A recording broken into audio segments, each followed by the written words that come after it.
Grabe to, todo na pala ang Golden State Warriors sa paghahanap ngayon ng second player, star, partner para kay Stephen Curry. Sa ngayon mga idol, ito ang mga update patungkol naman sa Golden State Warriors. Sa ngayon, wala pa rin naman silang ginagawang trade pero ito ang mga magagandang update patungkol sa kanila. Sa ngayon, sila nagpapakita ng ngaw ng interest kay Zion Williamson, kay LaMelo Ball. Kanilang tinawagan na nga rin ho si Paul George doon sa Sixers at mag-inquire sa kanyang status.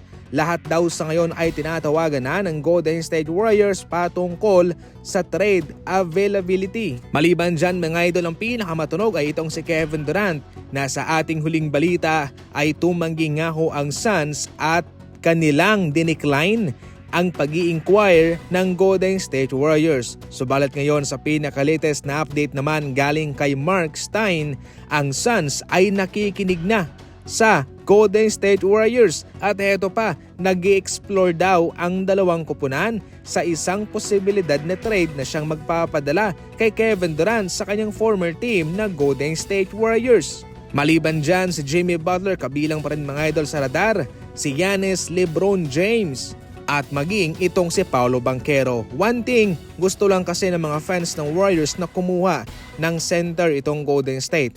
Pero nasa Warriors na yan kung ano ang kanilang mabibingwit sa trade market. Uulitin ko, February 6 ang trade deadline o sa atin sa Philippine time ay February 7. Para sa inyo mga idol, sino kaya ang magiging bagong teammate ni Steph? E-comment lang.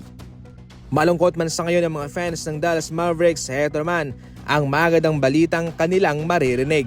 Dahil itong si Kyrie Irving ay balak na oferan ng Dallas Mavericks ng multi-year deal contract sa July. Yes mga idol, magiging free agent na kasi itong si Kyrie Irving pagkatapos ng season na ito.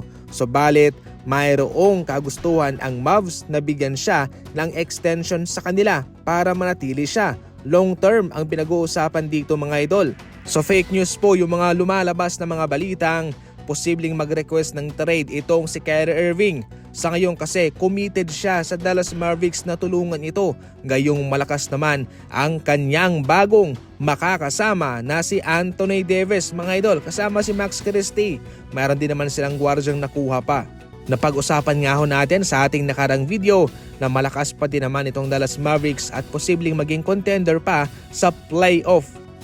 Samantala, walang kaalam-alam si Danny Ainge ng Utah Jazz na kanyang tinutulungan pala ang Lakers na makuha si Luka. Yan mga idol ang isang revelasyon galing sa isang NBA insider. Kung nalaman daw kasi ni Danny Ainge na ganoon pala kalaki ang trade, hindi niya raw itutuloy. Walang pinakawala na asset itong Utah Jazz.